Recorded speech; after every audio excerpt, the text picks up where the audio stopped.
السلام عليكم ورحمة الله وبركاته. معاكم نجلاء علي من مطبخ نوجة. ازيكم حبايبي؟ عاملين ايه؟ اتمنى تكونوا بخير. كل سنة وانتم طيبين والعيد بقى على الابواب. قلت نعمل مع بعض حاجة كده سهلة ولذيذة ومش هتاخد اي وقت خالص.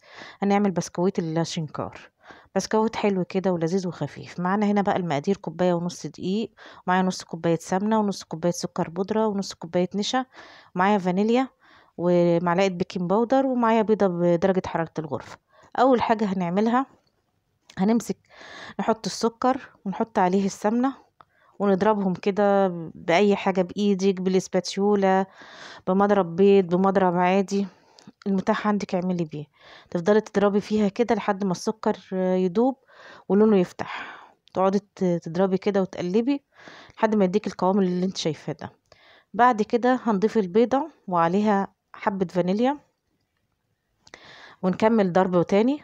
نقعد نضرب لحد ما البيضة تختفي مع السمنة والسكر، تختفي تماما كده. ونضرب كده كويس لحد ما يختلطوا ويتجانسوا مع بعض. بعد كده بقى همسك الكوباية ونص دقيق احطها على السمنة والسكر، ونحط كمان نص كوباية النشا، وهناخد من كيس البيكنج باودر ده نص معلقة صغيرة بيكنج باودر. ونمسك بقى كل المكونات دي نلمها بقى مع بعض. طبعا هبتدي بقى ايه اعمل بايديا، الاسباتيولا مش مساعداني. همسكها كده المها، هي طبعا بتبقى دايبة وناعمة شبه الغريبة وشبه البيتيفور. طبعا المكونات دي مظبوطة، ما ضفتش اي حاجة تاني. انتي لو وانتي بتعمليها لقيتها ناعمة قوي زيادة عن اللزوم، ممكن تلميها بحبة نشا او معلقة دقيق. انا ما شاء الله ظبطت معايا، عشان في دقيق بيختلف عن دقيق. في دقيق بيمتص السوائل، وفي دقيق بيطرد السوائل، بيبقى عايز تاني عشان يمتص السوائل. هنا طبعا مسكت العجينة لميتها اهي. حلوة قوي. بجيب بقى صينية ألمونيوم عشان طبعا أشكل بقى البسكويت الشنكار. طبعا بدهن الصينيتين زيت، هي مسحة خفيفة قوي، مش كتير. بمسك كده وبعملها كور صغيرة، وابتدي ارص كده على مسافة متباعدة شوية، لان حجمها هيتضاعف وهتزيد شوية، لان فيها بيض وفيها بيكنج باودر، فالبسكوتات دي بتزيد شوية.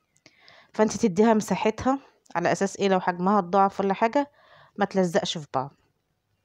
طبعا انت لو حابة تعملي بسكوت اللاشينكار دوت ازيد، بتضاعف الكمية. يعني انا مثلا عاملة كوباية ونص دقيق لنص كوباية سمنة ونص كوباية نشا ونص كوباية سكر بودرة. هتضاعفي بقى بدل كده، هتخلي بدل كوباية ونص يبقى 3، وبدل نص كوباية سكر تبقى كوباية، وبدل نص كوباية سمنة برضو تبقى كوباية، وبدل نص كوباية نشا تبقى كوباية كاملة.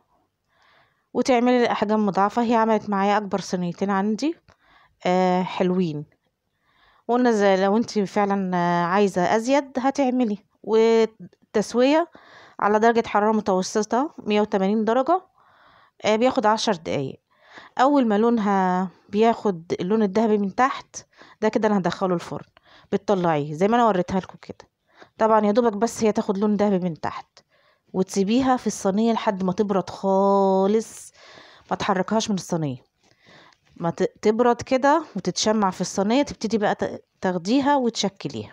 طبعا حضرت المربى، أنا كنت عاملة مربى فراولة، ومعايا هنا جوز هند، ومعايا شوكولاتة فورماسيل. طبعا بجيب كل اتنين كده وبلزقهم في بعض زي البيتيفور. بتزيني بقى بالجوز الهند والشوكولاتة الفورماسيل. ممكن انت حابة تلزقيها بنوتيلا تزوقيها، او تلزقيها بشوكولاتة، اللي انت حابة اعمليه. انا طبعا رحت عاملة المربى دي، انا اللي عاملاها، فقلت الزق بيها ودي طعم ولون وشكل حلو يعني. طبعا انا هنا كل اتنين بلزقهم كده، مرة بالفورماسيل ومرة بالجوز الهند. وممكن لو عندك بقى اي مكسرات ممكن تجرشيها في الخلاط وتعملي برضو، او لو عندك سوداني اللي متاح عندك اعملي بيه. هو بكده وصلنا للشكل النهائي بتاع بسكويت اللاشينكار. متنسونيش بقى باللايك والاشتراك في القناة. سلام حبايبي.